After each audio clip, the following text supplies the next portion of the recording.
recap.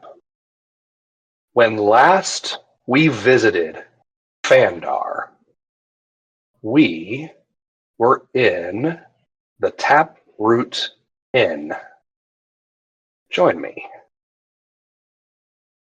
You don't have to drop your characters on this screen because we're just here to. That is not the right map. Stand by. I don't remember the Taproot Inn looking like this last time.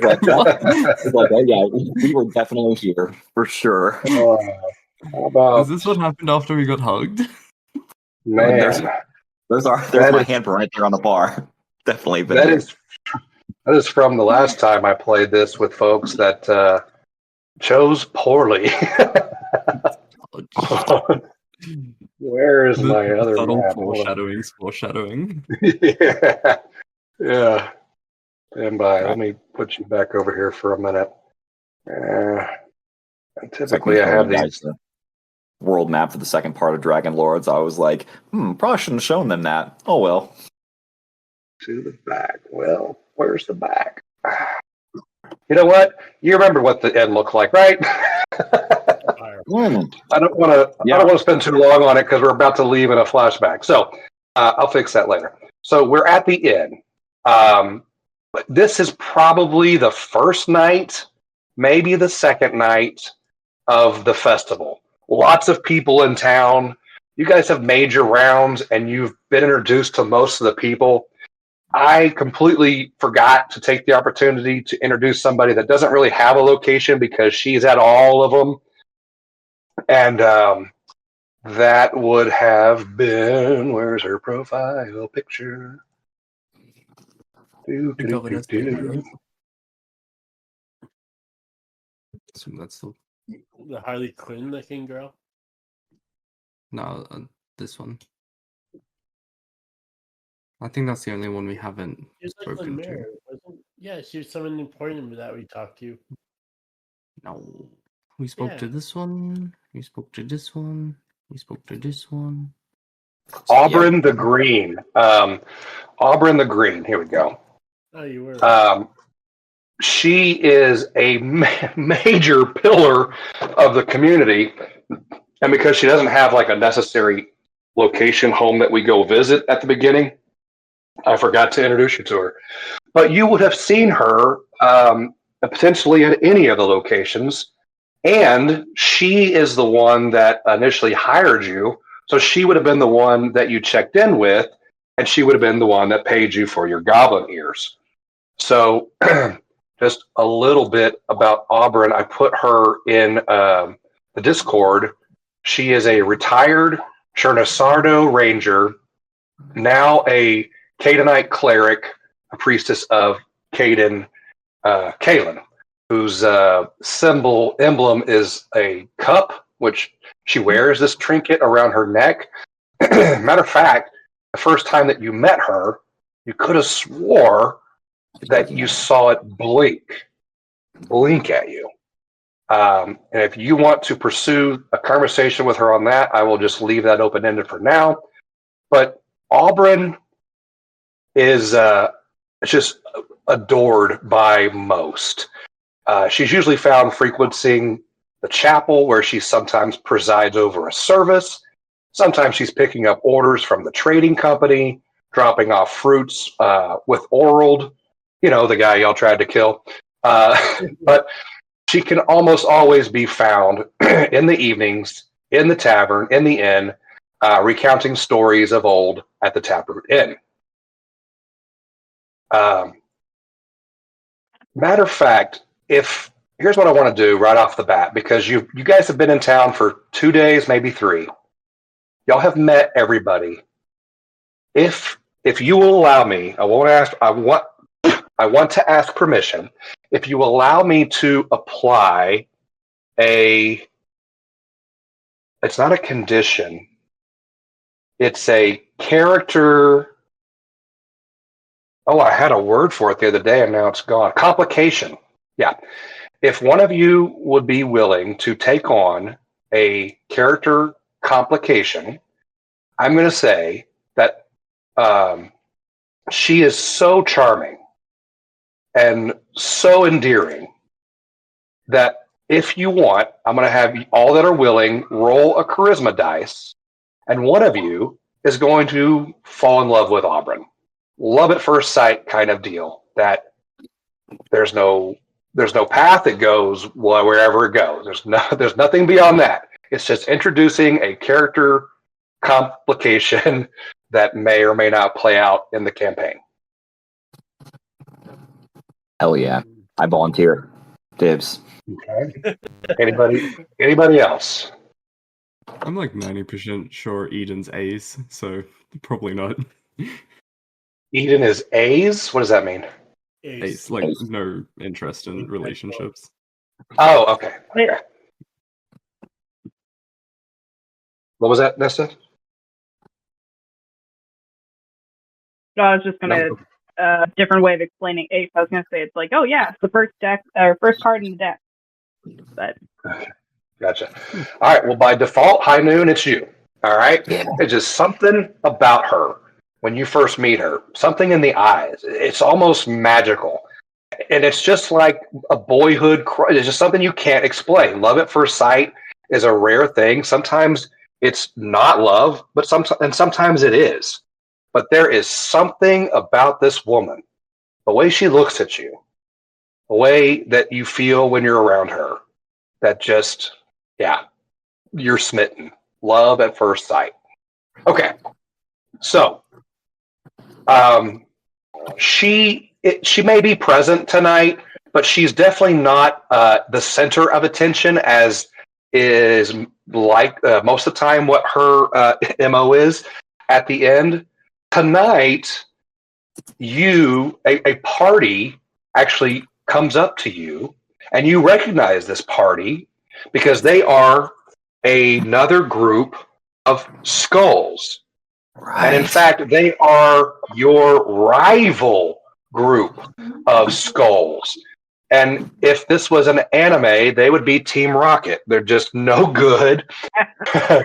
They're ne'er-do-wells. How often do they do well? Ne'er. They ne'er do well. And they come up to the bar and they approach Fallon. And the head, their leader, who's this rugged, bearded dwarf, saddles up to the bar. He turns to you and he says, "You got a lot of nerve showing your face around here." And you take a moment to bite your tongue, hide a grin as you turn and look at this dwarf and the rest of his party, who are covered in pelts and whelps and some other forms of bites all over every part of their body that is exposed beyond their armor.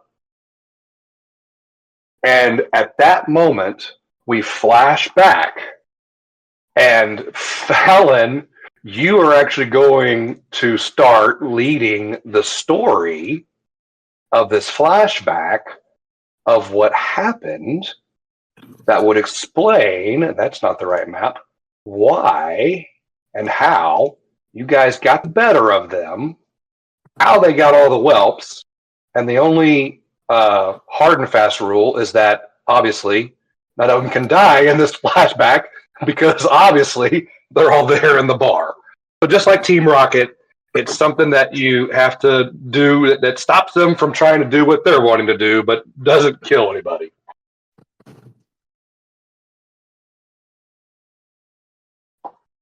And I will paint the scene. Let me paint the scene a little bit. How long ago did this happen? Yeah, I will give you a little bit more details to work with. This event happens on your way to Phandar. You and your company, your party of skulls, have just cleared out a goblin cave or horde or whatever you want to call it. And so you are literally walking to Phandar, goblin ears in hand, to collect your bounty when you are set upon by the rival skulls.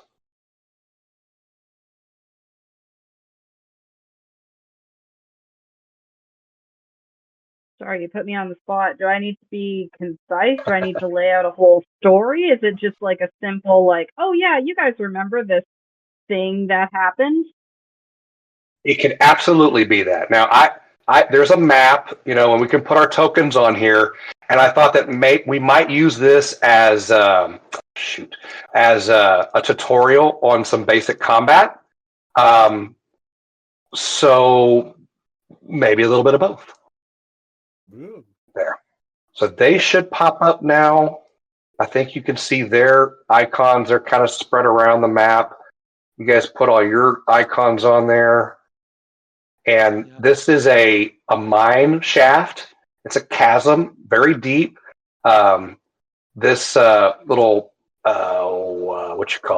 landing or whatever is 2 stories high. There's a bridge that's semi-collapsed going across. Oh, get out of here.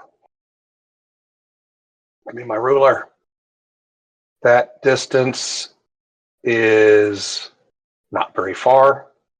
It's only like 5 feet or so, but very deep. And as you were walking up, you saw that you guys were able to see that there is a wasp's nest, a large colony of wasps and wasp nests nearby. Put that out here too, represented by this little token right here. So they're over here by these trees.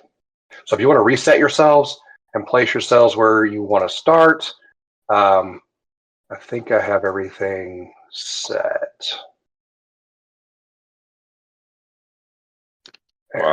Can everybody see everything? Yeah. So where are we? So is this area over here like the road? Like we're making our way towards town, right? Correct. If I was going to draw a line, you'll see the line that I'm drawing? Mm-hmm. Okay. So the Goblin Cave would have been, I guess that's southeast, and Phandar is northwest.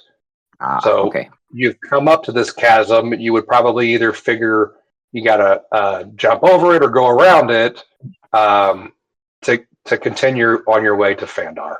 You're maybe a day or 2 out.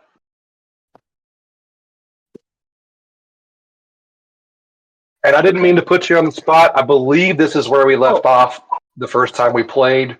I'm hoping that it's not too much that I'm throwing at you, Nessa. Yeah.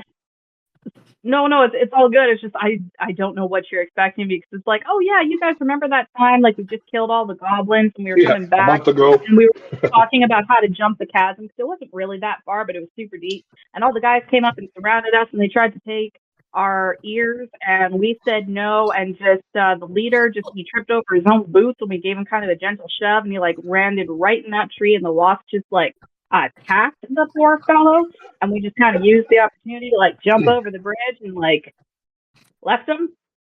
And then and you guys remember how after we jumped the bridge he was really mad and he figured he could do it too, but he tripped again and he sort of just like landed into the side of it. He didn't fall or anything, but he got scuffed up pretty bad. But like, yeah, you guys remember that, right? Exactly.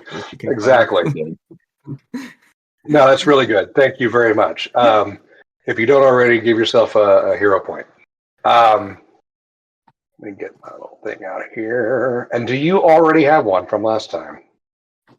I don't remember. Where do I find hero points? It's on your character sheet. Hero points, I think I have 2. Wow. Okay. Must be nice. Same here. Yeah, I know. I'm not a hero. I'm very generous. Let me see. I said I wanted to try something, and here's the first opportunity. Let's go. Deck size. Okay.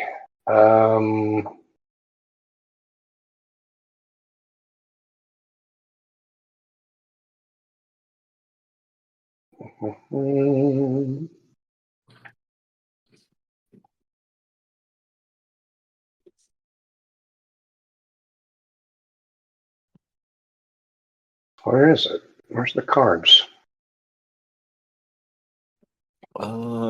I think go over to your whatever your like tables and stuff are. Or maybe it's like collection. Maybe they have it. Yeah, they have it under the collection tab. And then you can scroll down and They should have. That's where your decks and rollable tables will be. Oh, okay. Yeah. So they changed it up recently. I think it wasn't always like that, but yeah, that's where they are.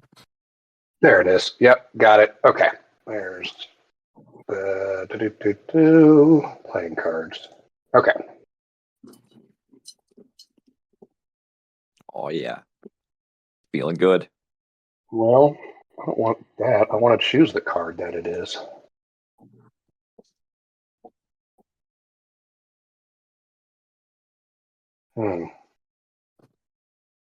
I think you just Maybe have to that's not keep drawing.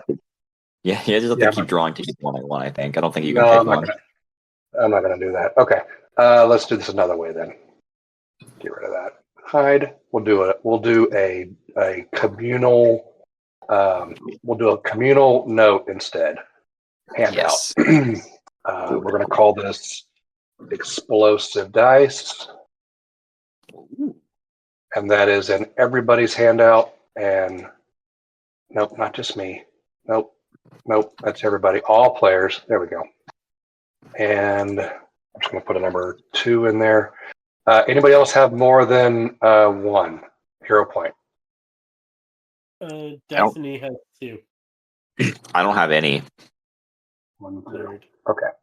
So we have 2. I'm not the good guy anymore. I'm not the hero, man. But you'll find So that y'all out should- eventually. So y'all should have access to that. It's in there Oh. on the PDF. It's called Explosive Dice, and you can help me I see keep it. track of those. Yeah. Okay. Yes.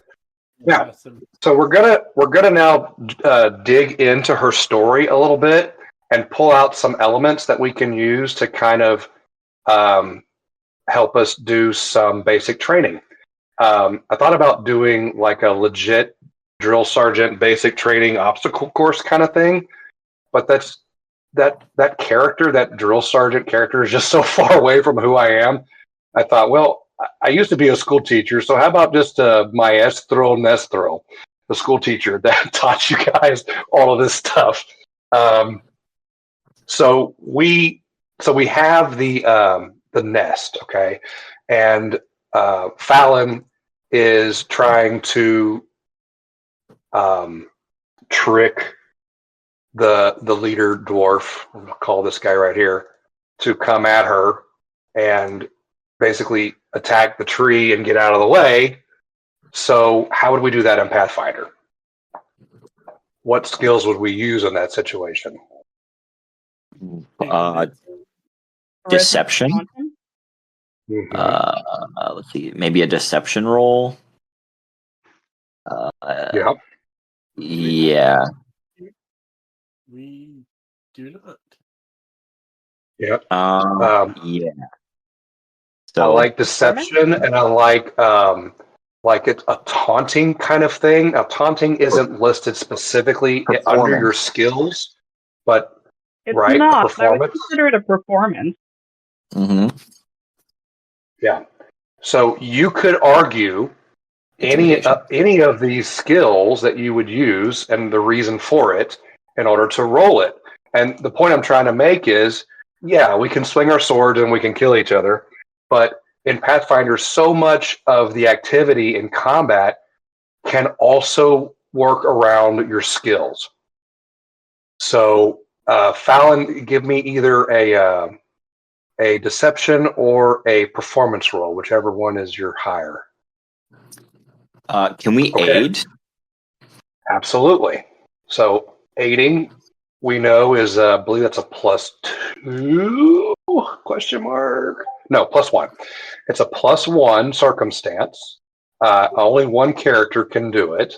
We can't all help her, I don't think. I think there is a limit to it with that. So she gets a 22. Okay. If the 23, thank you. If the dwarf's DC to resist that was only 10, not only has she succeeded, but that would technically be a critical success. Yes. Okay. First roll of the game, baby. Yeah, absolutely. So under the so what did you? let me see the roll. You did performance. Okay. So under the performance, what are you doing? Was it a taunt or Dance. She's trying to taunt him. I don't know. Her being an empath, I want to say that she has an idea of kind of what's going to get under his skin. And so she's just kind of going to use that to her advantage and just taunt him a little bit. And it's like, come on, buddy, totally can't take this from me. You're just a weakling. And like, I'm just a little old girl. Like, you can take it from me. I almost said do like the English did in Braveheart and turn around and moon the enemy to piss them off to make them attack you. Yeah. Situationally, that makes a lot of sense. So, and I don't know under the skill of taunt if it has a breakdown of what would happen if they fail or critically fail. But you would, because that specific skill may actually be on your sheet somewhere. Maybe not right now, this early in the game, but you would be able to tell me, like on a critical fail, how bad he believes this or what other conditions might apply to him because he failed this roll so bad. Okay. There's a taunt action I'm reading. Oh, never mind. Never mind. It's something you don't have access to. Okay. So I know that like the ones that say, I think basic in their description have a breakdown of what will happen. Not everything does, but I think the ones that say basic may. Correct me if I'm wrong. So he buys it. He charges. You definitely move out of the way, which would be another roll. Acrobatics. Acrobatics to avoid the attack that's incoming. You would get a bonus to that because he fell for your trick so badly anyway. And you skidoo out of the way, and he runs into the tree, disrupting the wasps, right? And hence all the whelps. His friends come and help him. Now, he runs off. He trips on the bridge, right? He's in danger now of falling off. So now his friends have to do a couple things. They're jumping over the chasm and disengaging with you guys to run over to aid him in his rolls to pull himself up out of the chasm.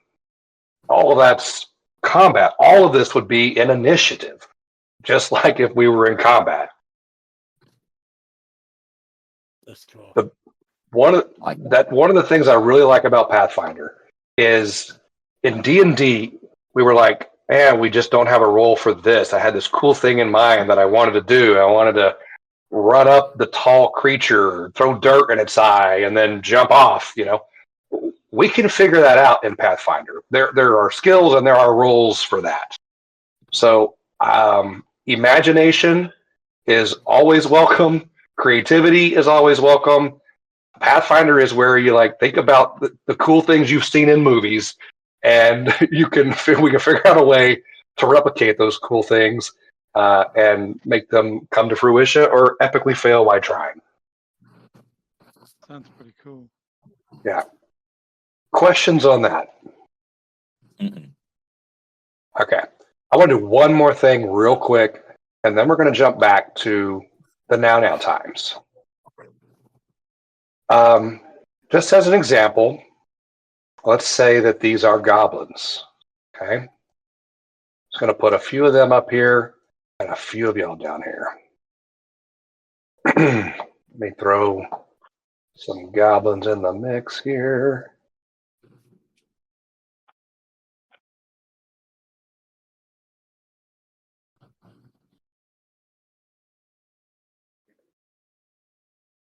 Going to add a turn.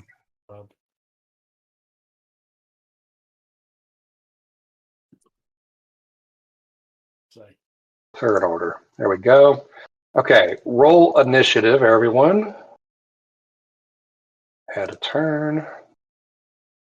Think I'll get something special for Be initiative. able to stealthily initiate? Say again? Would I be able to stealthily initiate? For this example, this first example, no. In the second example, absolutely. No, you gotta bear witness, new guy. This is you're walking down the road, they're walking down the road in the opposite direction. Everybody's on equal landing, and you run into a couple of goblins. All right. So Where do I find the initiative button before we get too far ahead? Yeah, same it question. is it's in a weird spot. It is bottom right, middle right. Inside. middle. Perception, Yeah. actions, language. Yeah, it's under Under your- perception. Yeah, under your On hit the- points, under the conditions. Yeah, under perception. There you go. I am Yeah. And just probably going to have to ask again like 3 more times before I learn that. yeah, that's okay. I know it's weird. And look at the top left. We were talking about proficiency recently. There's your chart right there. Proficiency. Untrained is +0. Trained is +2 plus your level. I know I wasn't 100% sure on that one last time, and there it is right there on the character sheet. Also, while we're here, notice that perception is a drop down, and there will be times where you can make an argument for your character, like Ben, I think, just tried to do, of saying, hey, I want to use stealth for my perception. That's where you would do it. Initiative. Okay.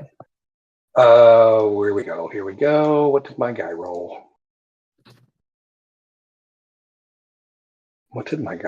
20. Shit. Let's put a team of this guy. Okay. All right. So, my guy goes first. He has 3 actions. First action, he's going to close the distance. And he's going to attack with a unarmed fist.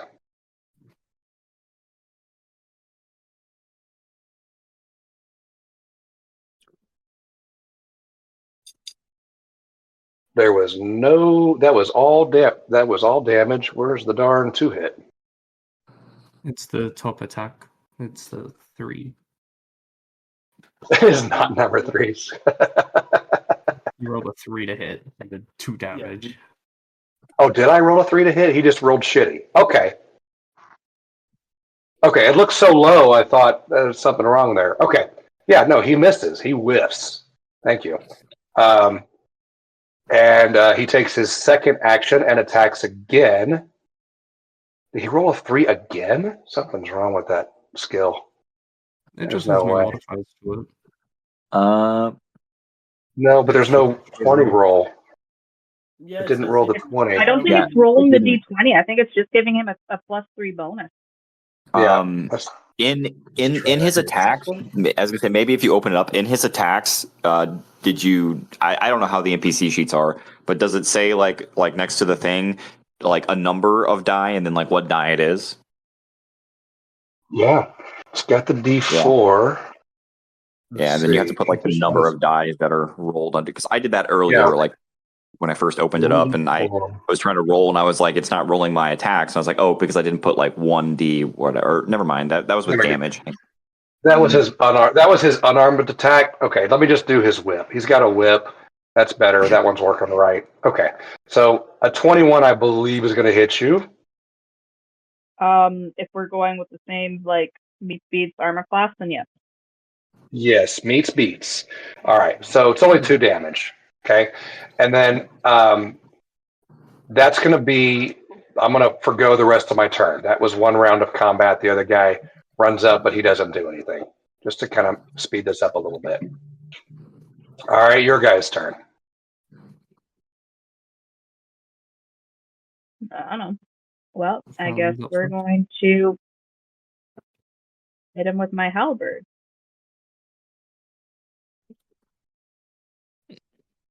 This is just a good way to make sure everybody's character sheet is working before we get into the real shit. Okay. Yeah, see that one? Initiative. That one doesn't have a roll 20 in there either, does it? I don't think so. Yep. Yeah. Check again. This is just me. Go under your thing and like check under the thing, like when you go for your No, never mind. It should. No, that's for never mind. That's for damage. Your damage is like being rolled okay, I think. Anyways. Yeah, you rolled a 1. 1d10 plus strength. So if you look down at like at the bottom where it says like the bonuses and all that, then the first number that's in the parentheses is what you rolled. You rolled a 6, and you get a +1. So that would make it a 7 because you have a +1 strength. Oh, I was somehow Yeah. still on Brad's character sheet doing that. So, sorry, Brad. Oh, What happened there? I was using I had your character sheet up for some reason, attacking with the goblins, but it doesn't matter. Yeah, I was like, I didn't even notice that. Yeah, that's Brad's stuff. Didn't even notice. Yeah. So for now, until we get it fixed, I guess just roll a d20, and we can add the 7 because we know that's the modifier. That looks like it's done right, and determine if it was a hit or not. No, she rolled. Wait, no, maybe not. I don't know. Did I? See how it isn't says? Wasn't that right? Well, when I hover over the 7, it says rolling a 1d20, and then in parentheses, it's a blank there. I think that's where the d20 goes.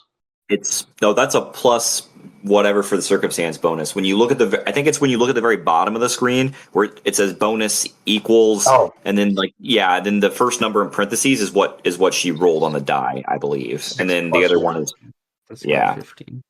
Okay, roll it again and let's check and see. Yeah, Just look at mine that I rolled. So the same first attack.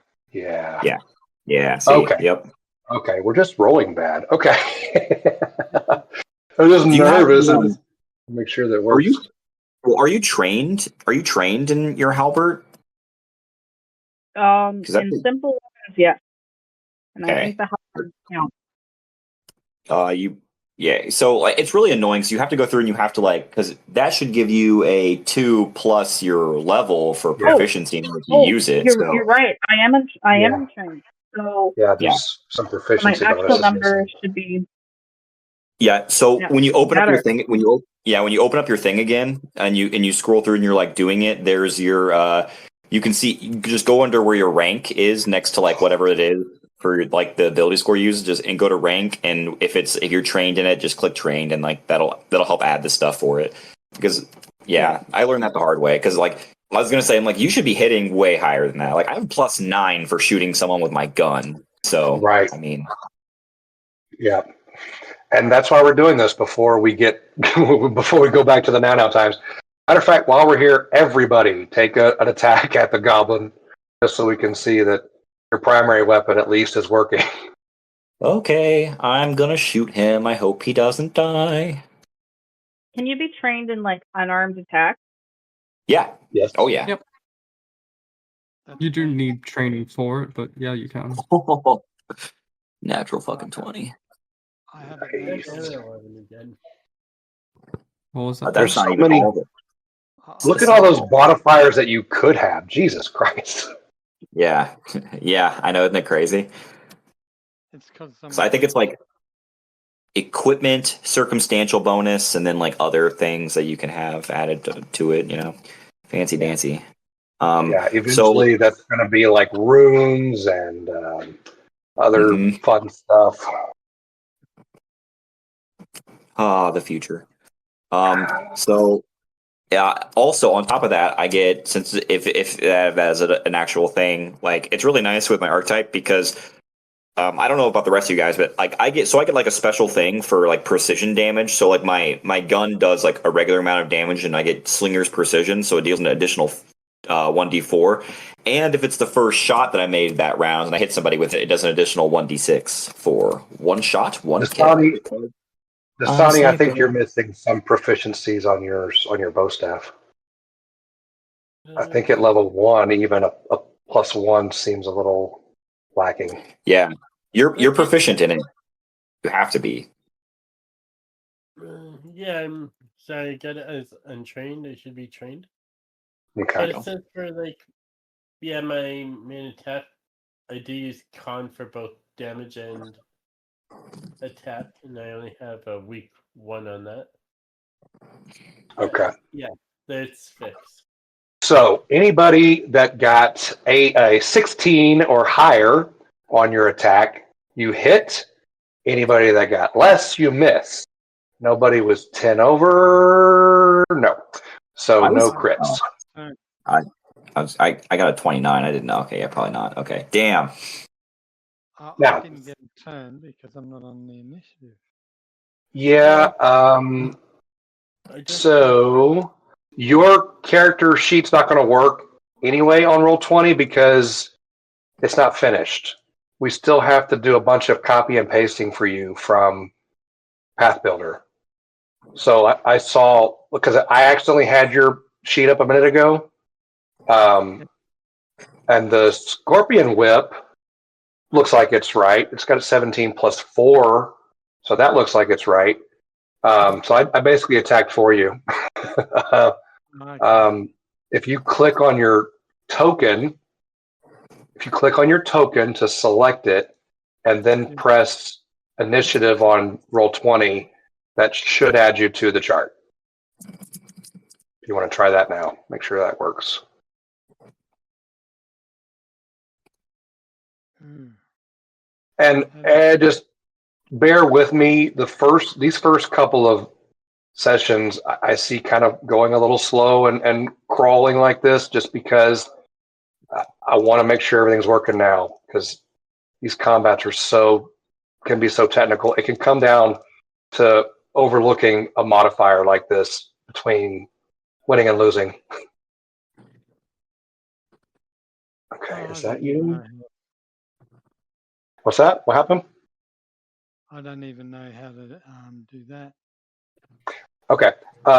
Where is your icon? Let's start with that. Let's see here. It's in the middle of the Go. trees. So there you are. Okay. So just click on that icon one time to highlight it. Yes. And then on your character sheet, on the right column, just below perception towards the bottom, you can click initiative right there. Yeah, I did. It's on the list just above your name or underneath. Oh, is it? Okay. Where are you? It was 18. Oh, okay. Well, I don't see it. It's not on the list over there, but it's on the game chat. Oh, So it's rolled. But not let me do added. this then. Add a turn. 18. That'll fix it for now. Okay. You should be good to go. So we're going to take this same scenario. But all I'm going to do is I'm going to take these goblins. I'm going to put them in this tree here. They are climbed up and they're hiding in this tree. That's to give them cover, which is a +2 circumstance bonus. Everybody take the same attack and let me know if you hit them. They're ranged, so they're up. They're also up 10 feet. I got you. Don't worry. I don't. Papa's got this. 26. So, Okay. question with that, like, so my halberd isn't typically a ranged weapon, but it's essentially a spear. Can I throw it and Ooh. make it a ranged weapon? Not if you don't have stats for that. There should be stats for it as a ranged weapon if it's range compatible. I have a halberd. I don't know that that's a thing. I know they have reach for sure, 5 feet, but Yeah, so you Oh. can. Yeah, look at that, yeah, 30 feet. yeah. 30 feet. You can throw it? Oh, that's Oh. flourishing flora. I thought, It's like, Um, Well, holy shit. with that, do you want to make the Alright. saves for them? Yeah. The persistent bleed from these things. Well, that's Shoot if they them. crit. It critically fail. So if they roll a 5 or less. Oh, so DC 15. Gotcha. Then out of the As tree. Eden channels his roots into the ground and a bunch of let's go with cactus in remembrance of his leader. A bunch of cactuses appear. I want a cactus. Oh, wait. So one only got a 2, and the other one got an One. 8. Okay, so one is now bleeding profusely. Yeah, that's a crit, I think. I shot 26. I shot the guy in the tree. So Yep. bang, 7 damage, baby. So while that was easy for you guys, just keep in mind a simple thing like taking cover or being highly elevated can quickly add, to their AC just like that. Sorry, Yeah. And you were talking earlier about entering this combat in stealth. I would think that would be a free action. You just have to declare it when I have you guys walking down a road. Just like you would say, hey, I'm going to walk down this road with my shield raised. Yeah. If you don't declare that, you're not getting the bonus. And then if combat breaks out, you have to take an action to raise that shield. So yeah, that was going to be my question for that kind of, because that delves into like exploration activities. Yes. Okay. Yeah. Cool. So interesting. Yeah. I was just gonna say, I have a thing, and so like from what I remember and what I've kind of read up on it, it just kind of like in general, just like in Much in Combat, we can use like our exploration activities for certain things, and we can have people that are dedicated to certain stuff. Like for example, I have a special thing that allows me to. I would probably be taking the scout action, and I have an ability with a feat that allows me to like do 2 things at once during the exploration event. Yeah, so I've got Wilderness Born, and I'm always considered to be covering tracks, even if you choose a different activity in exploration mode. So I would be like scouting and like covering our tracks at the same time. I would be doing that anywhere we go, so people can't follow us. Right. So that's a great idea. If some of you have one skill or another during that you want to use during exploration phases that you want to say is always on for your character, that's something we could set up. Just keep in mind that doing this overall slows you down because obviously you can't be scouting and covering the same amount of distance in a given turn if you were just moving. Yeah, I think it says that too. Like if you do that action, like you're moving at half speed anyways. Half speed, that's right. Yep, half speed. Yep. So I like that. just also thinking, okay, my attack I did use has a little bit of a weird effect. I'll leave this up to you to like really decipher what you think. Would it be like the last square that it ends on, or just the whole For line the in boom general? for the boomerang, Yeah. damage 6 plus a blade of shearing wind races away from you in a 60-foot line. I think that would go until it would hit the first person, and then if it's a line, it would then stop. Hmm. Now, if they're single file and it was strong enough, is there a roll to see if it puts them off guard or Just on their a reflex back? save. Okay. DC.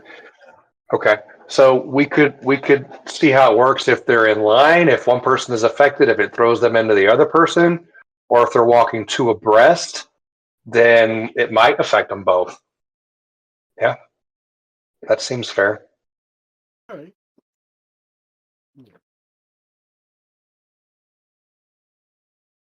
Oh, here's the description. I was looking at it up there earlier when you let me see this. Each creature in the area. Well, there it is right there. In the final square of the line, the boomerang whirls in place until the end of your next turn. Whoa! Against the boomerang. Oh, damn. That is really cool. So it spins out, hits them, and for all intents and purposes, basically kind of goes through them and stops and hovers. Meanwhile, a gust of wind comes and hits them, that could then push them into the boomerang again, Exactly, yeah. and then the boomerang returns, hitting them one more time. Jeez.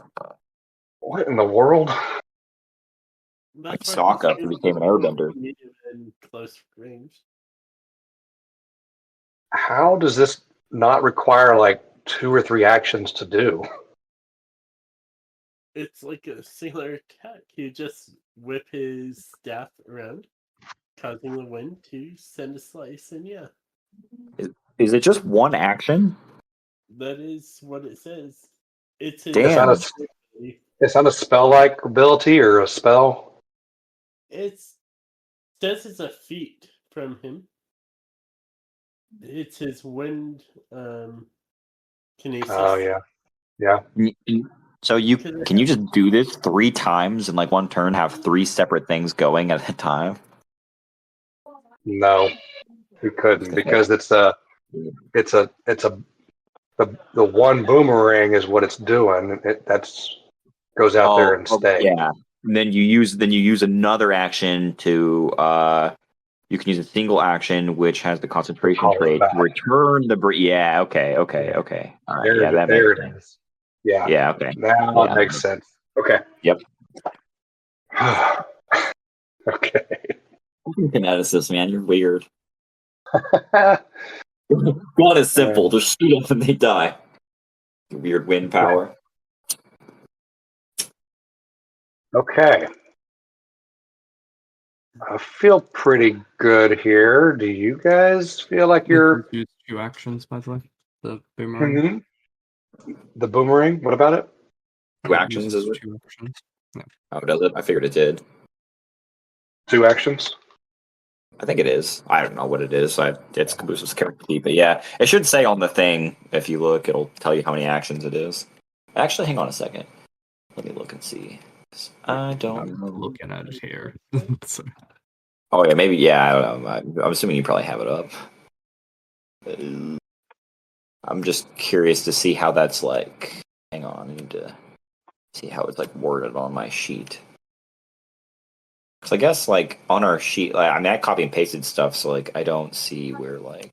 Yeah, I just copied and pasted it from the site, and Yeah. So, yeah, you'd have to like look and see and make sure how many actions all your stuff is, because I don't know where you would be able to put that at to be like this thing is this many actions. Right. Because most spells are 2 actions. Yeah. With some exceptions. That seems like it might be, but we'll see. Yeah, I don't know. I don't know all these characters. So yeah, it's pretty powerful. Kineticists are cool, but they're kind of weird. But yeah, I think that's what Ben said. He's looking at it right now, and I think it's 2 actions. So you could like action, and then you could like use your last action to like return it to you, and like that would be your turn. So not too bad. I guess it's not bad if you consider like, for instance, if I were to like shoot somebody and then like I had like a gun with a magazine, I could potentially shoot someone 3 times, although it would be like with all the demodifiers and stuff, of course. But I guess that's not bad, I suppose. well, this one's cool because the boomerang doesn't give you the strike, negative modifier, so you can boomerang and then punch someone without any negatives. Yeah, if you were right next to them, because then you'd have to like spend an action to move to get to them. So yeah, if he was like right in front of them, he did it. Yeah, then he could spend his action to attack with his full capacity with a strike. Yeah. See, that's really cool too. That's what I was looking at. Is like abilities that technically aren't strikes, but still do like attacks. Yeah, that's like pretty cool. 2 actions in total If for you're in front of an enemy and you throw the What is there boomerang one and it top? attacks from behind, could that be what are they Flanking? called? Flanking, yes. Yeah. Flanking. That's awesome. You're flanking with your own boomerang. That's so cool. What was the question? That doesn't sound like flanking. Oh. Well, Oh. that's Really? I don't know. I think Brad's asked if like since like the boomerang is coming back and it's like attacking from a different direction and you're on the other side, does that count as flanking? Oh, no, it does not. Okay. Damn. We almost got him. Sorry, you're close. You're close. You almost got him. Okay, Okay, yeah. That's fun. Yes, So- good. I like that. we flash back to the Taproot Inn that you all know and remember, I think, if I've got it up right here. I'd have to redo some of this fog of war here. There. Yay, no dead people. No dead people. There's no dead people. Everybody's Yeah. gonna live forever. Thing also, you notice in that flashback though is, during the end of the fight, as you're walking back, you see Eden notices something and then washes off, and then after a couple of moments comes back, none the wiser. It's weird. Yeah. While we're walking Okay. back, I'm lecturing the entire group, telling them like this is why Fallon's second in charge. Like, look, like she's second in command. 'Cause look how good she just did throughout that whole situation. She basically beat those people completely by herself. Right. So we go back to the inn. And you know, I want to say that this can be either the second night or the third night. You've already, but for whatever that flashback was, you've already dealt with the ne'er-do-wells and the rival gang, so they're not going to be present. If this was the same night, they've left. So no more issues or something like that popping up. There are a lot of people. The celebration is starting to really hit a rhythm. Everybody's having a great time. Auburn is there. What's her name? Jovial Jet is there, the bartender. You're reminded that that Jet, she's always got this this characteristic scarf, this blue scarf that she's always wearing, and she's always using it to kind of to whip and clean things, and it's part of her what she wears, and it's just kind of her trademark. So she's there, Auburn's there. This guy that we don't really know a lot about. We know his name is Edrin. He's about the only person in the bar that seems determined to not have a great time. He's busy because he's got himself this little corner booth by himself, and he is busy working on stuff. He's got several different documents and maps, and that's about all we know. What do we know about him? We go, he's I think he might have shared, but maybe not, that he was a traveler, a Taldan, Taldan, Taldan trader, who's staying at the Taproot Inn in Phandar. But he was pretty gruff, kind of pushed somebody off, and didn't really share much about himself. And that is where I will kick it back to you. In a few moments, the stories are going to start. This is like TV time for our fantasy world. They don't have TVs, so they tell stories. And of course, Auburn has a ton of them that she's always sharing. But for whatever reason, everybody kind of takes turns, and it looks like tonight it's going to come down to one of y'all to take a turn and share a story.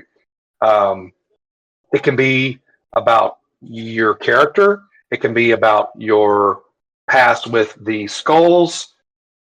Something.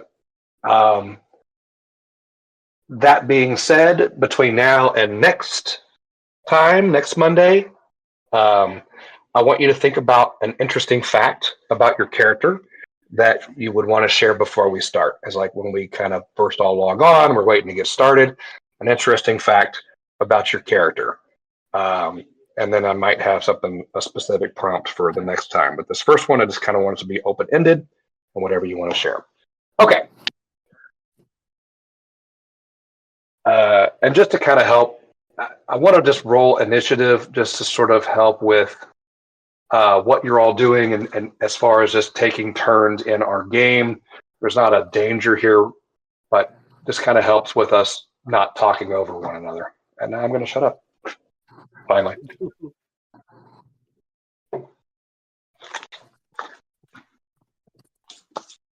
Okay. Oh, guess I got to do the thing.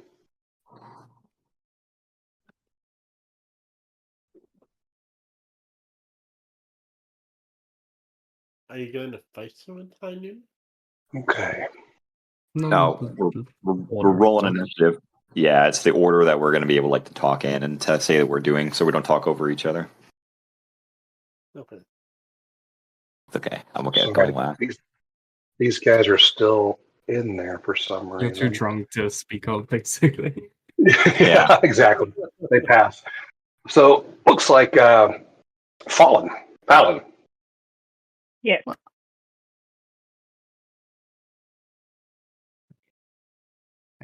Okay. Ooh, Sorry, right. I forgot completely that I had a giant list of spells I needed to add to my sheet. So I'm trying to do this. Oh now. yeah. Okay. And Pax, we'll it's come been a back to while you. since I read the particulars of the card magic that I'm using. So Right. Yeah. I've spent 40 hours this week doing nothing but copying and Wait. pasting. Want some? So I get it. How do I add myself to the initiative? I can roll it, but I can't. So every time we go to a new map, you'll need to drop your character in. Then when you click your character to select it, like you're going to move it around the map, like I'm doing now, it kind of like selects your character. Then you should be able to click initiative in your sheet and it should pop up over here. Yeah, it's just like they do it in D&D. You've got to click on your character first before you roll. There you go. And then you should... Well, no, because you're still not in. Well, that's weird. I rolled a Oh, 20 and then how'd that 18. happen? Sorry, I pressed the wrong button. Oh, I see the problem. His token is not associated with his character yet. Hold on. Ah, Ooh. I gotcha.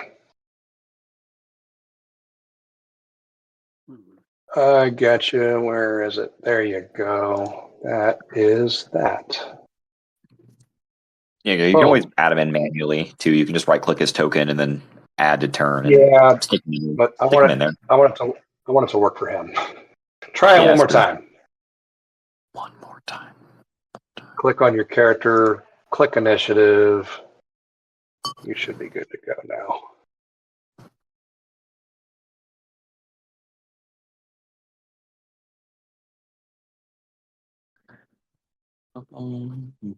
Brad? Yeah, I'm just. There we go. That will. He's in there. Yeah, he's in there now. Yeah. Excellent. That's all right. Okay. Presentable. All right. Thank you. Yes, sir. Okay. So Fallen is doing spells. We're going to skip her for now and go to... Who is that? Ben. Eden. Eden. Eden. Oh, okay.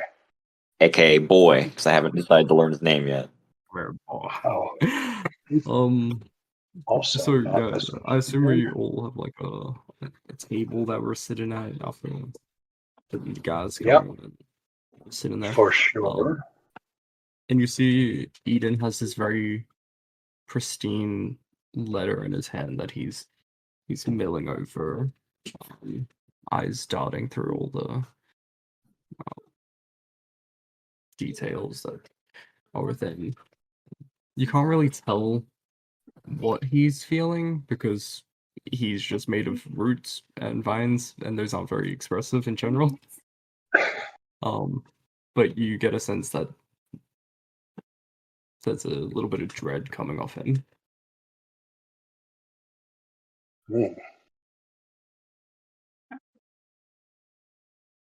Or don't mind me insisting this.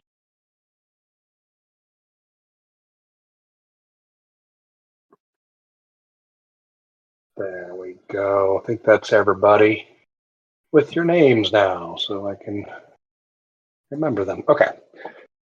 Awesome. Cool. Do with that as you should. Eden will just be reading his letter. Okay. High noon. Yeah. Oh goodness, are you sure? Me? I thought I rolled last. I'll do it. Hunter is piss drunk at this point.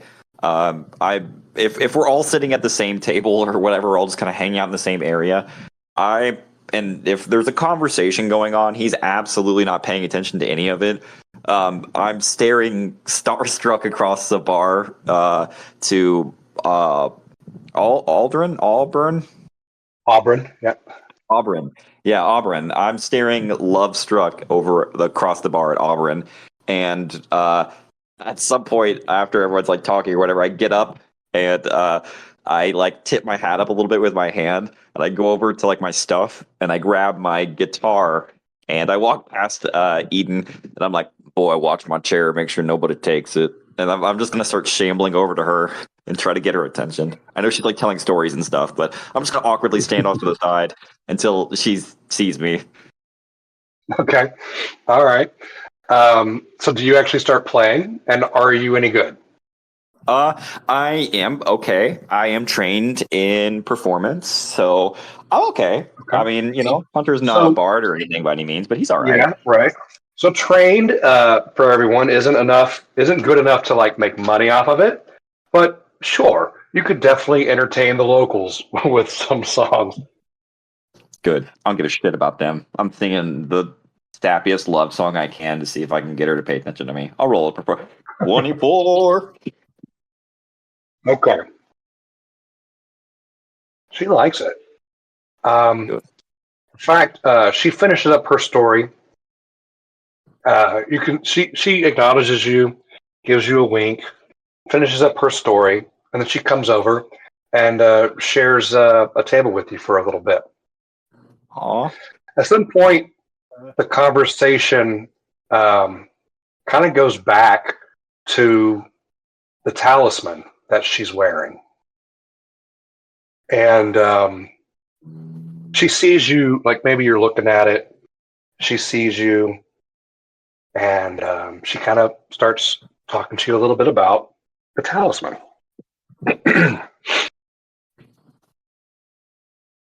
Really? Huh. It's not done that in ages. This old trinket, come on now. She touches it as if for good luck.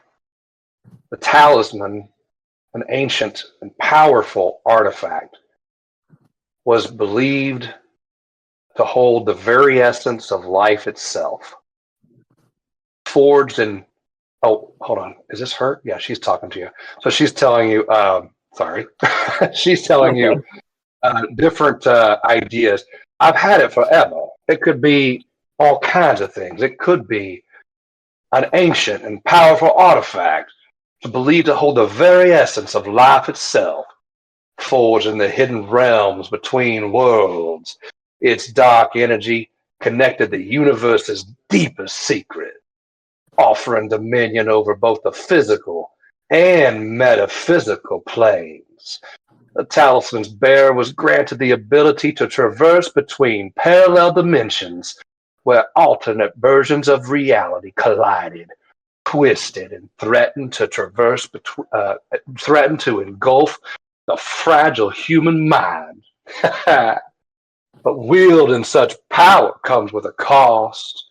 The talisman chose its holder, often pulling them into a dangerous and maddening journey where survival depended on navigating not only the treacherous landscapes, but the fractured versions of themselves they'd meet along the way. Nah. Legends also say this talisman could heal wounds, cure the incurable, grant immortality, or take one back in time. But it demanded a price that few could afford. Those who sought it often did so out of desperation, driven by loss, fear, or the desperate hope of saving someone they loved. Kind of stops and looks at you. Yet, with each of us, the talisman's power, its weight grew heavier on the soul. Oh, come on now, for the artifact fed on the darkness that resided within its wielder, corrupting them bit by bit. Only the purest of heart. She kind of reaches across the table, touches your hand a little bit. Only the purest of heart. Someone who was unafraid of facing the horrors of their own psyche stood a chance at unlocking the true potential of the talisman. It's rumored to be the key to saving or destroying all worlds. She starts to look real serious, with the balance between creation and destruction hanging in the balance. And as each new bearer wears it, the talisman power grows stronger, drawing the attention of forces far beyond human comprehension. The possession of it makes the owner's life more precious than the last, as shadowy figures, twisted monsters, and malevolent entities from the dark corners of the multiverse begin to stir, sensing talisman's call.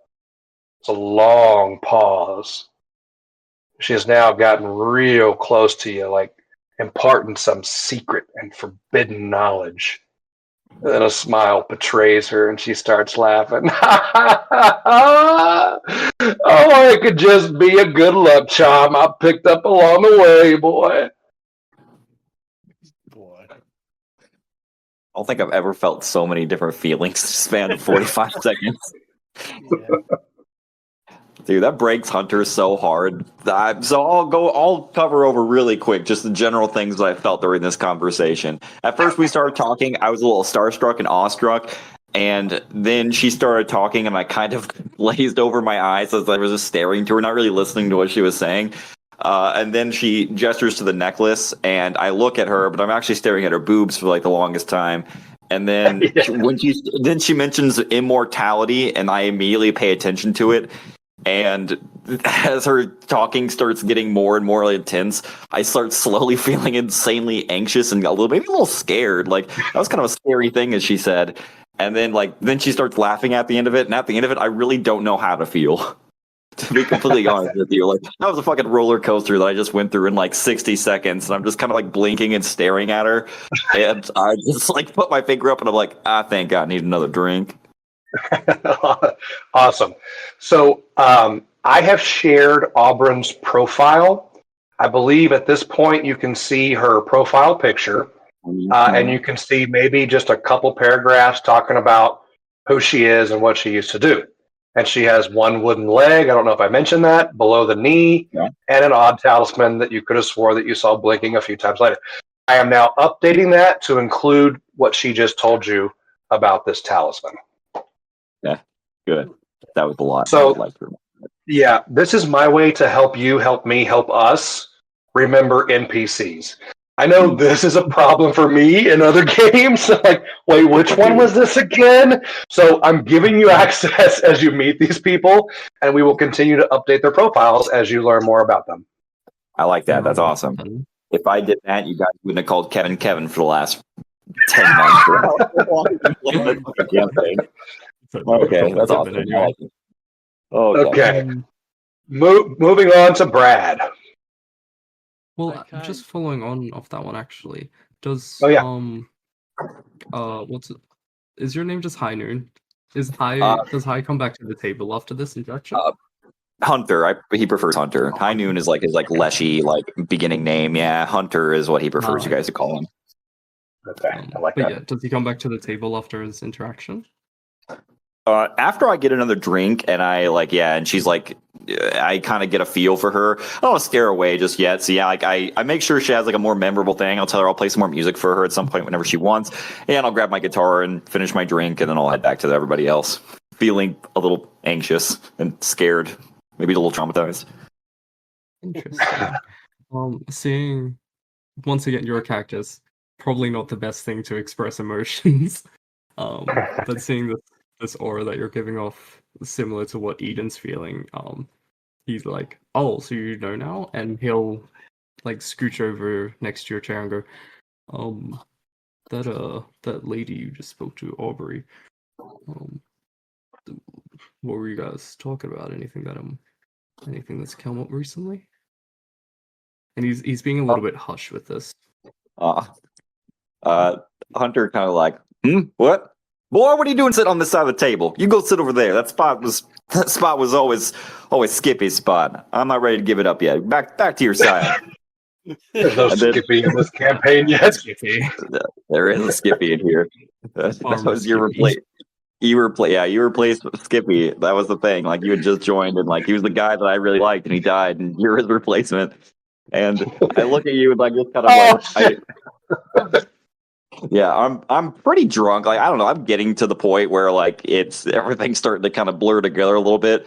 And I'm looking at the table for another drink, and I realize I have a glass in my hand, and it's already empty. So I set it on the table, and I kind of shrug, and I give you like a half murmury kind of generalization of like a transcript of what just happened with her. And I just tell something about a talisman, super powerful, or maybe not, question mark, not really sure. Just wave my hand around a lot when I'm talking to you. Talisman. Okay. All right, Seeing Brad. that you're yeah, he'll go back. It's your turn, Ben. Okay. You're looking at this woman and you see her, and she never talks loud. It's as if she sort of whispers when she speaks. She doesn't really speak loud at all. And she's wandering around the room, and occasionally her shadow wanders off on its own direction.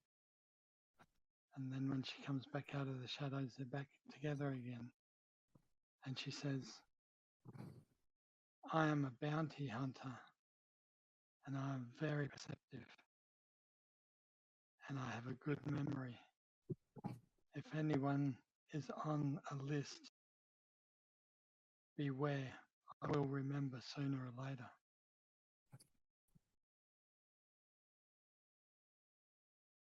And that's all she shares. And who does she direct that to? Just wandering through the group, like talking as I go. So it's to everybody, and they can hear me and see me. Gotcha. I'm sorry, Brad. I meant to retcon a little bit with you and your character and ask a pretty simple question. If you have been with this party the entire time, or if you or are a resident of Phandar, or what your connection with the main party is. Well, I came in with the main party, but I'm reasonably new. I hadn't really had much time to Okay. down with them. We were barely busy. Okay. I think Ben is in that same situation. Skippy 2 also died. We needed 2 Skippy replacements. Yeah, that's right. Ben is new to this particular outfit of skulls as well, but they are a mercenary group, so that fits really well. All right. Okay, Go ahead. Sorry. I'm actually finished now. Okay. Thank you. As you flip by, we show you the 2 bounties that we got, Mr. Ratman and what's his face, Mr. Brown. Oh, Brad. Brave. My character's also a bounty hunter, so I resonate with that. I adore bounty boards. Yeah, and I also treat you much better than I do Ben's character. Racist. Character Eden. Ben's is Ben's Eden. Mine's Hunter. I'm the cactus. Oh, And okay. I guess I'm like the leader. I like the pseudo leader of the group too, I guess. We're hoping someone else will step up, but it's early yet. Yeah, it's true. It's true. I'm not a good leader, guys. I'm Um, basically back end. But yeah, other than showing you the bounties, so Yeah, I'm pretty sure that's in one of the documents that I've shared with y'all. The bounties that were posted on the bridge. Yeah. Great Dick, Brown Tom. Yeah, that's it. Grey Dick and Brown Tom. Yep. Yeah. Wasn't there a Who- rat? Yeah, Brown Tom was the rat. Oh, another thing I was going to tell you guys, I forgot to. I had a little rep con myself of my character last time because I remember we kicked open a door and I may or may not have shot at a shopkeeper because I thought he was trying to murder a child. Then I called him Brown Tom, and you're like, that doesn't even make sense. Yeah, so I decided that my character is like far-sighted, and I need glasses, but I don't like wearing them because they don't make me look tough. So there are certain situations that I can't really see too good up close, but like out at a distance, while I'm a sniper, I can see really good from far away. So yeah, I need glasses to see mostly, and I'm not wearing them right now. Which works really well because I think you're going the sniper route. So that's I'm really being a that's a sniper. good. Yeah. I like that. I like that exchange. Okay, and then Boos, Eden, or no, Dasani. I mean, Destiny, yeah. Destiny seeing like guy just sitting off in it, like alone. First, Destiny would like look at everyone in the party, see what they're doing, see if they're doing anything dangerous or that would kind of mess up the mood. But he would look Okay. at the one guy he talked to and cast this, just so he can hear him. Okay. So for the first part, roll something for me. Let's get some rolls going. You wanted to see if anybody's causing trouble. That was my takeaway. Did I get that right? Yeah, practically. Okay. All right. Yeah. A perception, unless you want to use a certain skill. Yeah. Everybody, including our party, for now, is having a great time. Everybody's minding their P's and Q's. With that score, though, I will say that it is the third night. I'm going to say this for sure. It is the third night of the festival. This is sort of the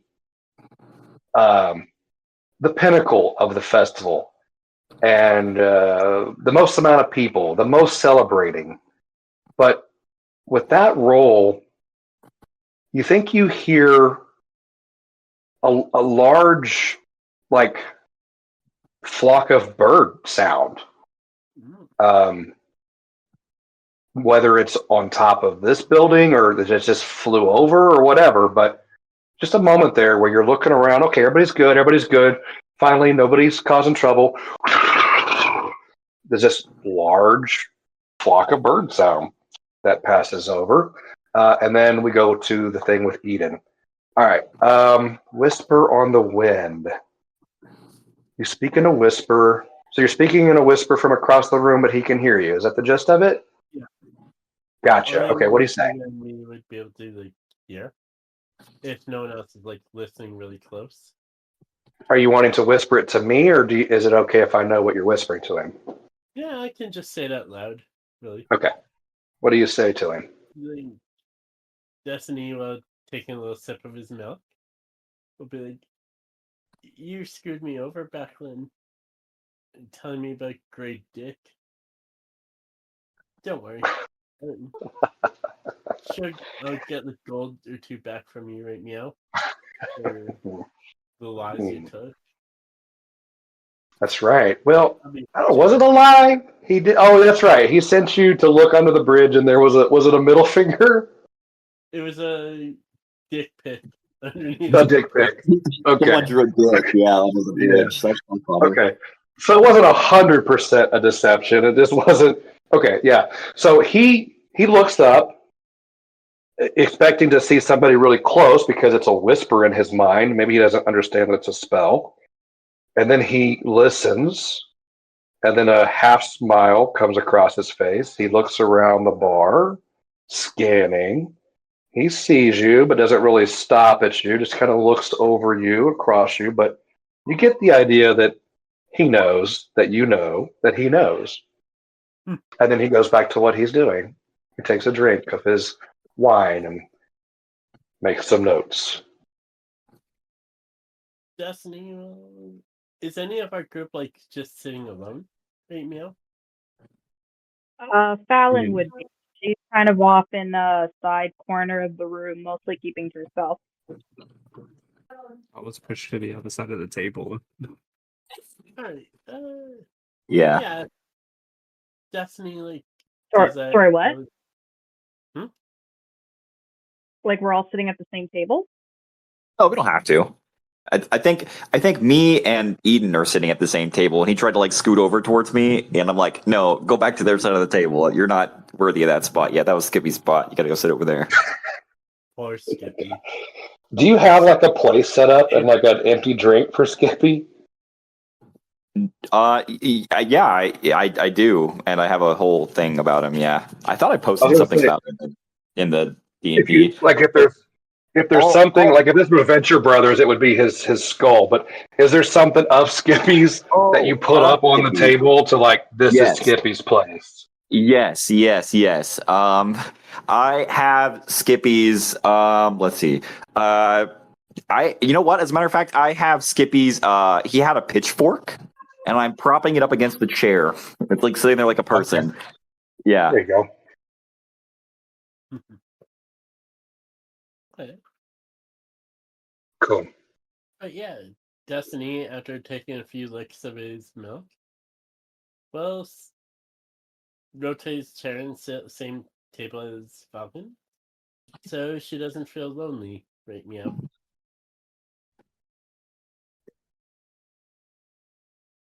Sorry, you came to sit beside Fallon? No, your table. When you sit beside, when you sit beside Fallon, you just kind of realize like she's just concentrating kind of hard, and she's just sort of quiet.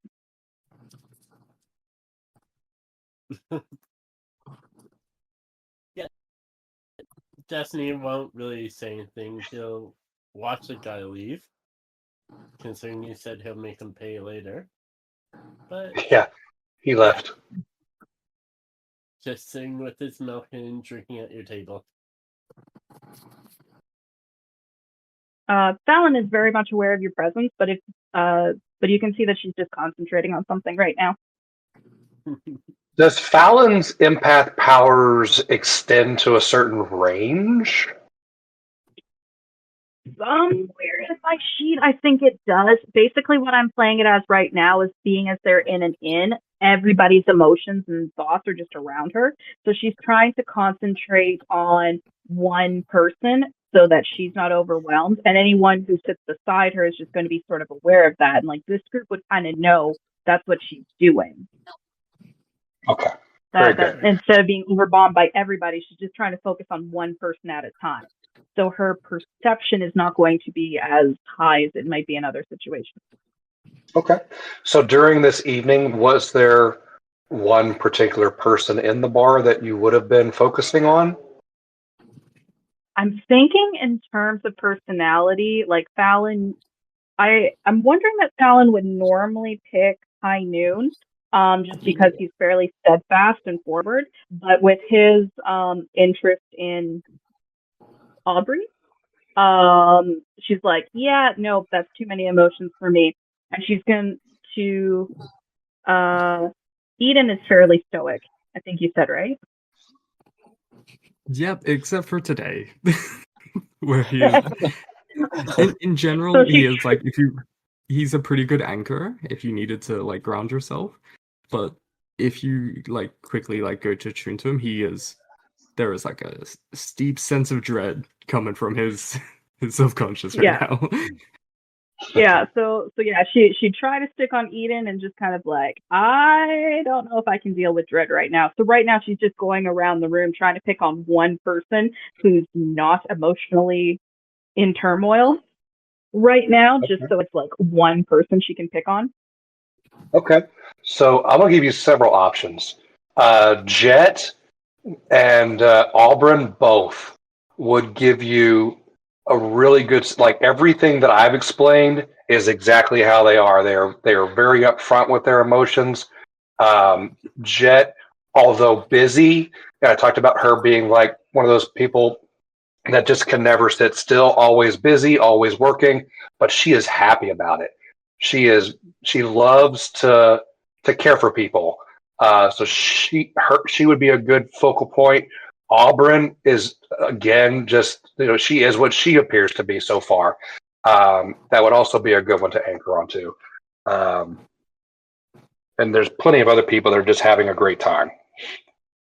So, all right, I just thought that was good because Yeah. Yeah, for I your think character to she'd know. probably pick on Jet then, because at least even though she's busy, like it's one steady emotion. So Fallon Yeah, would that's right. probably pick on Jet. Yeah. Okay. Sounds good. Love it. Okay. I feel like I'm overlooking something or forgetting something. Oh, No question. okay. Yeah. Everybody has had a turn or two. I think. Did everybody, Ben, did you do everything you wanted to do before I move on to the next round, as it were? Seeing that Hunter is shit faced and everyone else is kind of in their corner, he'll pocket the note and he'll head outside and he'll do some stuff in the town. But yes. Okay. Question. Get up to leave. Yeah. And before you leave, Auburn stops you. Yes, Hunter. Yeah. Just Okay. a real quick question, just so I can get a good feel for it. I know Karina's character is here with us. I mean, presumably the whole time. Yep. I mean, I'm assuming you probably know her because you helped her build her. Like, what's her like vibe? And like, is she just like hanging out with us? Is she doing what everyone else is, just like milling about? Yeah, absolutely. Her character is going to be low key like she is. Let's see. She's a gnome. She's an inventor. So I think in this situation, she would just be a wallflower. Really, I mean, her character, I don't see her doing anything socially. She's probably most likely going to be happy tinkering on something at the table and trying to improve something or tinker. Also, I feel like she's another one of those characters that always have to do something with her hands. So she's always going to have some kind of gadget or gizmo or what's it or kajigger that she's working with or breaking down or whatever. And that could be y'all's gear or your guns at some point. I don't know. I'll leave that to y'all. But for that, yeah, she's a wallflower. Okay, because I'm just trying to get like in my mind. I want to get like since we all relatively know each other relatively well, I just want to try to get in my mind like how well and like I know and what I think about the other members of my party, because it would, since we're all like we all already have established like relationships, it would help me to like just get into like the mode of like how well do I know this person, like what can I or can't I say to them that I think I should or shouldn't say. So yeah, okay, that makes sense. Okay, good, Right. good. Yeah, because for sure, the inciting incident is coming, and you barely know each other's characters, but y'all been traveling as a mercenary band for years question mark, and so your characters know each other better than y'all do at this point. So fair. Yeah. Okay, Ben. Eden gets up to leave. Auburn whoops her head around and sees you and runs over to you. Nay, come on over here for a minute. It is story time, mister, and we want to hear a story from you. Tell us all about how you killed those mean old goblins and kept our town safe. Come on now. And then, like, when she says that, everybody's like, yeah, story time, story time, story time. And she cleans off a little table in the bar and puts a little towel on there, and like that's sort of like the spot where people sit sometimes to tell stories. And so she's like gesturing for you to maybe sit on the bar and tell a story. He definitely like jumps at the sound of her voice, because he does not want to know what's to come. And he'll relent about telling a story for a little bit, but he'll eventually inside and he'll go sit on the chair. And he'll go through very meticulously, kind of a bit like analysis-esque, where it's like, yeah, we stumbled upon the road as we were making our way into the forest just east of here. Seeing those tracks in the ground, and our leader over there, Hunter, figuring out where we had to go. We made quick work, headed down to the cave, seeing that there was a bunch of goblins, a couple of people, and surprisingly, our friends over there, and he'll point to the rival company that's probably licking their wounds or whatever in the corner. I think they've left for this. I think they left. Yeah. Okay. Then he'll kind of like make like a semi joke where it was like that they had to leave because they couldn't deal with the fact that we're just a better group than they are. So It is a do you shit feel joke. like It does not land at that's all. what I was about to ask? You feel like your Yeah. telling is very dry and It is so dry. yeah, you're not very like it's not your social whatever this would be, social performance, I guess, is not really your thing. All right, Nope. give me a performance check with a -2 circumstance bonus. Not bonus, a -2 circumstance debuff. You said performance? Yeah. Yeah. 2. Okay. So about halfway through Auburn takes over and jazzes it up and like she's got an arm around you because she definitely wants to include you in this. She's not letting you go.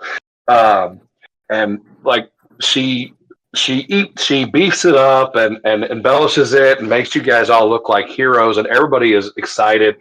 They're all plotting. People are like holding a high cheers toast to you guys and then of course they're like I was just like, let me thank you all again for doing that service for our community, all that kind of thing. Now, I just got one more story to tell tonight. Go ahead, Ben. I got to pull up the story. When she leans in and like is holding me to keep me on the chair, can I turn and whisper to her? Yeah, absolutely. It's gonna be vague. So we'll see if she can pick up on it. But he's gonna ask if she has a bad feeling, if she doesn't have very good vibes for either tonight or within the coming time. Oh, okay. Sure. Oh, what wow. I don't know what that would be, but Interesting. Eden getting his letter about how like something's going to come down soon and how it's going to affect her. He wants to know if she already knows. I hear you.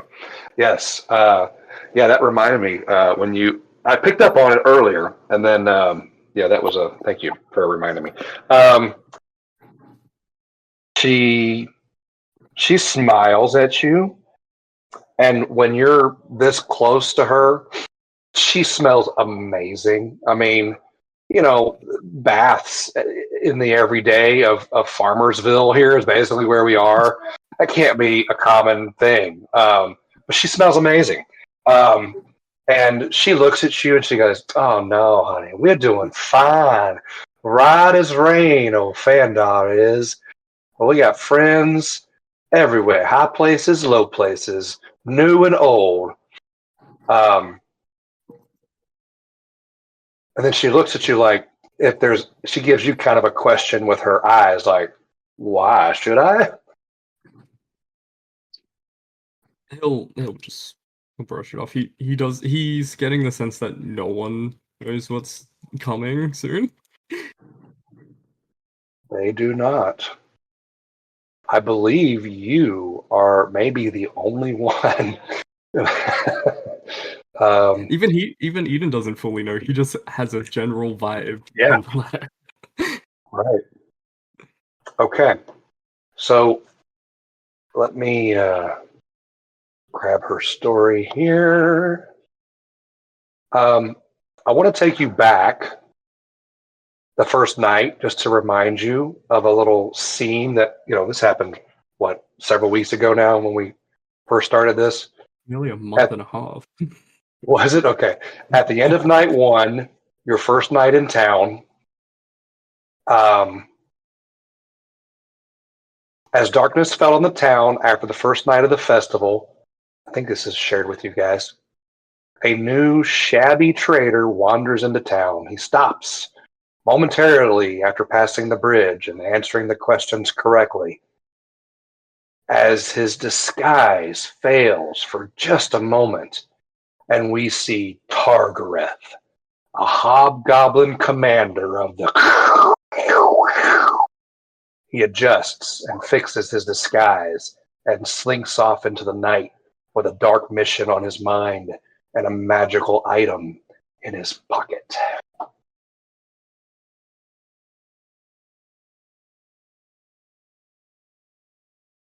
Now, if I could just find her story.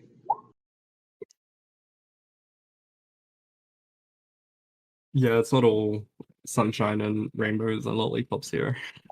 Nope. You gotta get I'm over here having drawn. such a good time. Like, man, I'm gonna drink. I'm gonna make all these people my best friends, and I'm sitting here thinking, like, oh man, I forgot. Some bad things are gonna happen at some point. I can't stay like this forever. Yeah. I've been talking about the inciting incident for months. I've been so focused on just being in the moment and having a good time and being so excited to play this character. I completely forgot about the main prompt for the quest. Oh boy. Okay, here we go. I apologize. I thought I had this copy and pasted somewhere, but if I did, I can't find it. So I'm pulling it live. We're going to do it live. Okay. Because it's silly. It's a silly story that's not really funny for us real humans, but it's funny for these town folks of Phandar because this is what's funny to them. Okay, here we go. So to make up for the shit story that Eden told. Yeah, exactly. All right.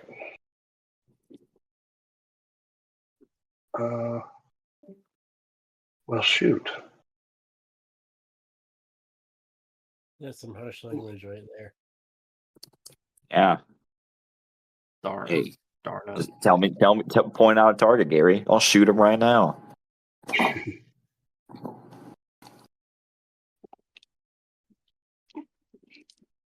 Here we go. Okay. Just recap some of this stuff and get past this stuff that y'all already know. Raucous shouts carry on the night air, warmed by the firelight after a long day, and levity comes as a welcome reward to the rough, earthy souls of this riverside trade town. Aubryn tells her story. Yeah, here, so there I am thinking, when will I ever be able to talk to a bear again? So before the grizzly can stand, right, back up, I turn to it and I say, all I need is the honey, baby. You can keep the bees. And everybody starts laughing. The room erupts in laughter. It's the funniest thing they've ever heard. Aubryn finishes her winding story and takes another draught from her tankard. But it's fine now. All's good. She named a cub after me. Someday I'm going to have to go check in on little... Oh, God, that's too many bees. Crowd members share their own boasts and jokes. Eventually, someone tops off Aubryn's tankard and pushes her back into the center of the room. All right, all right. Don't shove, honey. She slurs a bit. Okay. Now, Caden, strike me down if this isn't true. Boom! The front doors burst open. A shot rings out through the night. There screams in the background. Everybody is panicked and shocked and surprised. The front door of the bar explodes into flinders. A cry of agony pierces the chaos. Auburn lies on the floor, gasping and clutching at the blood gushing from a wound in her chest. A ballista bolt still quivers in the wall behind her. Two hobgoblins in military dress stand beyond the shattered door, blades drawn. Behind them, lit by the glow of burning homes, dozens, perhaps hundreds of hobgoblin soldiers march the street. Phandar burns. Shouts of celebration now replaced by the panicked screams of the frightened and dying.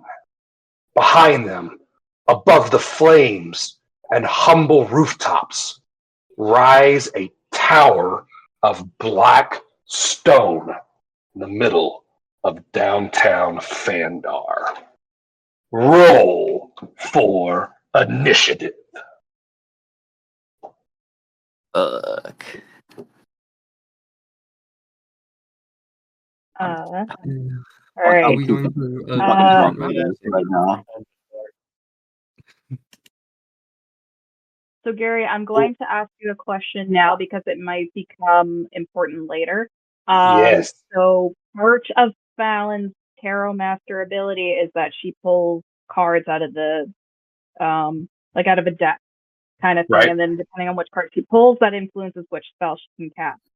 On Okay. my sheet, it is written like I could physically pull cards to do this.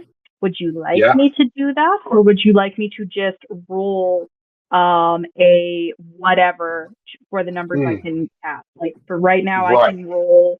There's 4 cards I can pick. Excuse me. So would you like me to roll a like 1 through 5 for that, Right. or? Right. So here's how. That's a very good question, and this is going to be kind of how we do magic, especially like I don't know that we have a cleric, but one of the limitations of magic is you have to quote unquote prepare these spells on a daily basis, which would require you to be psychic really to get the most use out of them and just know which spells are going to apply in any given situation. I don't like that. If you have a certain number of first level spells, that's how many first level spells you can cast in a particular day. You don't have to prepare them. You can have your full list up and you can cast however many you can cast in a day, and then you're done. So for you, I like the card idea, and I like this concept as I understand it for your character. I want you to play it as what works best for your character concept. If that means he has shuffled these cards in such a way and has channeled it with them and has X amount in his pocket or wherever he keeps them or in his wristband and then pulls them and draws them and that summons them. I like that. But if you see it happening another way, logistically, it is completely up to you. So per the sheet, they are not physical cards. And what I'm envisioning is sort of like card captors where, in essence, when she summons them, like she's not picking a card out of the deck. It's more of a magical, like the card just kind of flips in front of her and that's the card. But okay. in terms of spells, so basically each card that I pick so it's 1 card, but there's 4 options for spells that I can cast. So like right now I'm on level 1, so I think I can only pull 2 cards a day, but depending on what those cards are, there's a potential of 8 different spells I could cast, and I can pick which one I want in the moment. Yes, I definitely want you to have the freedom to cast whatever spell is best in the moment. Does that answer your question? Right. Okay, yeah, but like, so in terms of the like the cards itself, what are you wanting? Because like there's, I don't know, 2 cards in my hand per day. Do you want me to roll those at the start of the day? So like how if I've got Oh, 5 options for cards, I'll roll a 1d5 twice, and then those yeah. are the 2 random cards, and they're just in my hand, and I do that at the beginning of every Yes. day. Yes. Okay. Yep. I think that makes sense so that it's not slowing us down like right now with a combat that maybe nobody saw was coming. Or Okay. maybe everybody saw was coming. I don't know. Well, I The was hoping we shotgun wouldn't get doesn't into check any over. major combat today, so. It's going to be a 5-hour combat. I saw the gun on the wall and I was like, this has got to be used. Yeah. Did anybody buy it when I said, "Oh, this is the last time I played this game"? When somebody messed up. Hmm.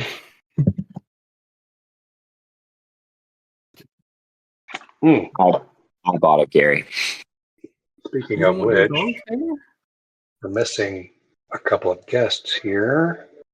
Let's just bring them in. Oh, I'm bummed out. Boom. Here I we didn't get go. didn't get to finish my conversation with Eden where I was going to give him the pecking order, but that's okay. Oh, Okay. Like, oh boy. boy. Like, Boy, you got nothing good for you. You got to So- marry the button. Yeah, let me get their sheet up. And you guys all start with a condition. Isn't that fun? I take Yeah, your it is. condition just surprised. Drunk. Mm-hmm. Yep. You're going to be an extra -2 on top of what I'm about to give you. Let's Son of a see bitch. here. Boy, why you let me drink so much? Oh, someone you. Dustin needs milk. He's not happy. Okay. Well, they got a crappy roll, but this is a surprise round, so they do get the first action, regardless, and then they will be last in the order. Okay, let me take a look. Flat-footed, which I think has been changed. I don't think that's on your character sheets, is it? Yeah.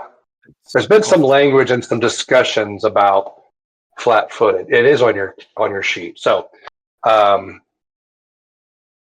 you are flat-footed this round, and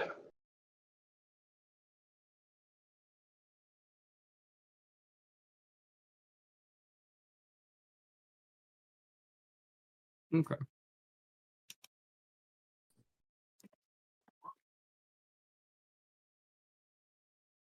frightened. No, not frightened. That means you have to run away. Flat-footed for this round. So give yourselves that condition, and then Hunter, you are also going to take the clumsy condition. Perfect. Love it. And You said the frightened condition? Not frightened. I misspoke. That one means you have to run away. Flat-footed, and Hunter is clumsy. Yeah. Holy shit. Clumsy is so fucking devastating. Holy Take a penalty fuck. for the conditions value to dexterity base. Dude, that's my entire character concept. That's everything I've got. okay, Oh, you're drunk. That's literally my entire concept. Oh god. Somebody needs to sober me up fast. That's real bad. okay, I can't use it tonight because I haven't finished my sheet, but I know that I have an innate ability not to be caught up in certain things. I think clumsy and flat-footed are 2 of them. But Oh. I can't do it right now because of my Okay. 3. Must be nice. Well, Brad, I mean, again, I think you did put it together on Path Builder. So if you want to reference that page for tonight real quick and let me know one way or the other. You can play this from that sheet for tonight. It should be functional. Yeah, if you come back to me. I just don't know enough about that class to tell you one way or the other. All right. So the hobgoblins burst through the door.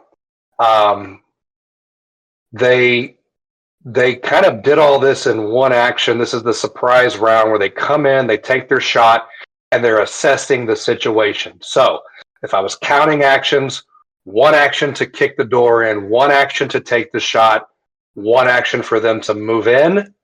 That is their turn, but talking is free. So let me see the first things that you hear from the hobgoblins. I check their languages here. Gary, quick question for you. It says that clumsy includes a value. What's my clumsy value at right now? 1. That's going to be Okay. enough. It's going to be hard Yeah. enough. Yeah, that's fair. It just it's only a -1 right now, so that's good. I would like to argue that Hunter drinks a lot. Like I'm kind of an alcoholic, so that's fine. That's about right in the pocket, baby. Okay. Is he Well, like unless you're like a like drunken consuming master, alcohol? like most No. people that are drunk, there is No. always side effects. No, that's just my bravado talking because I'm drunk. No, no, not even a little bit. Does anybody speak hobgoblin? Actually, wait, hobgoblin or just goblin? Oh, good question. Shoot. You I speak goblin. know what? It may be goblin. Let me double check that something. I mean, they're all the same race: hobgoblins, goblins, and goblins. Yeah, They're I goblin. think- They're all Yeah, the same I race. think- Yeah, I think you're right. I said hobgoblin, but I think it is just goblin. yeah. Here we it's go. just Common and goblin. yeah. Okay. Yeah. Yeah, Who speaks goblin. goblin? I speak Okay. goblin. Something like Okay. So the first couple of words that they grunt between themselves seems to be some sort of localized, like something very specific, like code, basically. You can tell they're speaking goblin, but it doesn't make any sense. And then Right. one of them, we're going to call this one, these are going to be the Barry goblins. So this one on the right is Barry, and this one on the right is Barrington. He says in common, more than we expected.